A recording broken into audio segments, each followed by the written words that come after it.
Lección número 2. Una religión razonable y sobrenatural. En la lección anterior vimos que la religión es la actitud que adopta el hombre ante Dios. Es la respuesta de la criatura a la comunicación que le hace el Creador acerca de sus planes.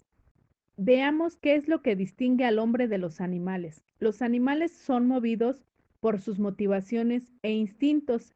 El hombre sufre la acción de esos mismos estímulos en diversas formas, como la inteligencia y la voluntad. Por el conjunto de ambas facultades es la única criatura responsable. Responsabilidad es la capacidad que tiene el ser inteligente y libre de entender y decidir la realización de sus actos con posibilidad consecuente de responder por sus resultados. Una de las consecuencias de la responsabilidad del hombre es la religión, puesto que esta es la respuesta inteligente y libre del hombre, ser racional. El hombre tiene facultades de conocimiento suficientes para poder entender con inteligencia y sin excusas la existencia de su Creador con todos sus atributos. Dios es el ordenador de todo. Volviendo la mirada del exterior a nuestro interior, escucharemos la voz de la conciencia que nos hablará de nuestra limitación frente al Creador, de la existencia del mal y del bien. Cuando el hombre, siguiendo dócilmente los dictados de la razón, se somete con entera aceptación de la voluntad divina para colaborar con su Señor a la realización de sus planes, practica la religión natural. Desgraciadamente, por la soberbia y el egoísmo, muchas veces el hombre no quiere doblegarse para servir y colaborar con Dios en sus planes, de donde al rechazar su dependencia del Creador, acaba por pensar y actuar tomando posiciones absurdas como incredulidad, por la que el hombre trata de escapar de la verdad por medio de un impotente e inútil no creo. El ateísmo, que se atreve a negar la existencia de Dios y llega a disparatar afirmando que las cosas creadas se crearon a sí mismas como si fuera posible, que el ser realizara algo antes de ser. El panteísmo, que pretende que la criatura sea parte del creador, o sea que todas las criaturas en conjunto integran al creador como si todos los seres limitados sumados dieran como gran total al que es infinito. La idolatría. Cayendo de abismo en abismo, el hombre llegó a la aberración extrema de fabricarse sustitutos de Dios en la idolatría o adoración de las criaturas, animales, vegetales, minerales, y así hasta llegar a adorar las obras de sus propias manos. El fetichismo, el politeísmo, con particular deificación de las fuerzas de la naturaleza y de los astros. Así, lo que temía y lo que no podía entender, lo divinizó. Materialismo, que es la sustitución de Dios por el yo, concretado en todo lo que agrada al individuo. La sensualidad, el erotismo, la sexualidad, la drogadicción y con todo ello lo que puede proporcionar la riqueza, el lujo, el poder, la avaricia, etc. Todo ello es producto del rompimiento de la comunicación con Dios por una independencia ilusoria, pues al final de la vida terrena, para esto vendrá inexorable el sometimiento condenatorio por no haber aceptado el yugo suave y ligero del orden, la colaboración y el amor para con Dios, el justo juez. Para el hombre creado en un estado original de amistad y unión estrecha con Dios, la religión natural fue comunicación suficiente entre criatura y creador.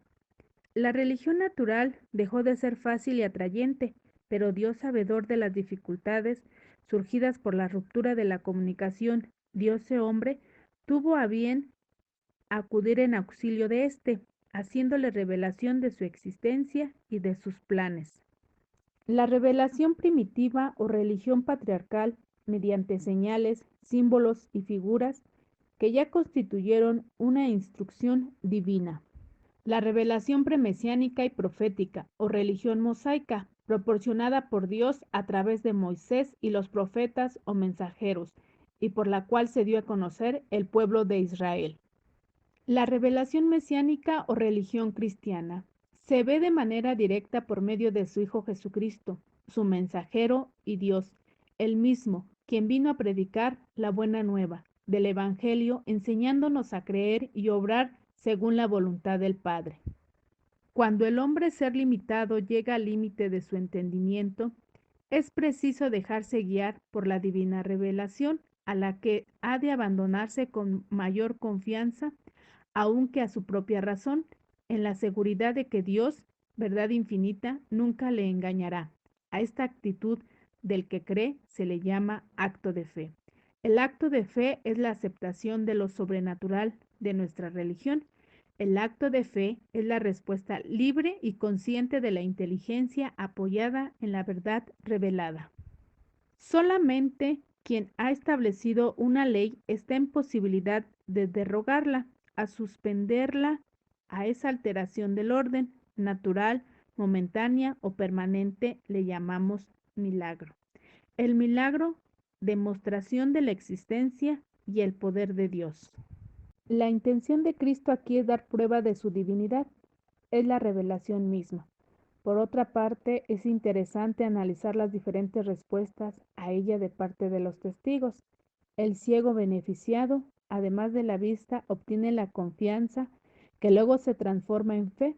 Sus padres, testigos seguros, evaden el compromiso con aparente indiferencia por temor a los judíos. Los fariseos pasan de la duda a la negación, pero las indiferentes posiciones no vienen a cambiar los hechos. Hubo alteración del orden natural, hubo milagro, lo que Dios puede hacer. Luego Jesús es Dios y por lo tanto sus enseñanzas son revelaciones directas de Dios. La religión natural surge del convencimiento racional y nos prepara para recibir la religión sobrenatural que proviene de la revelación, esto es, del raciocinio se pasa a su sobrenaturalización por la elevación que le concede la luz de la fe. Entonces se produce el acto de fe, la respuesta sincera, sencilla y humilde del hombre a Dios, aceptando la serie de mensajes que le fueron transmitidos por Moisés, los profetas, Cristo, los apóstoles y la Iglesia. Al conjunto de la revelación primitiva o de la revelación profética o premesiánica se le conoce con el nombre de Antiguo Testamento y a la revelación mesiánica se le llama Nuevo Testamento.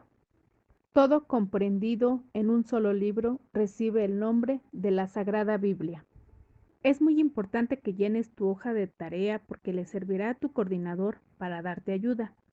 No trates de hacerlo sin antes leer y entender la lección, reflexionando sobre los pasajes bíblicos propuestos.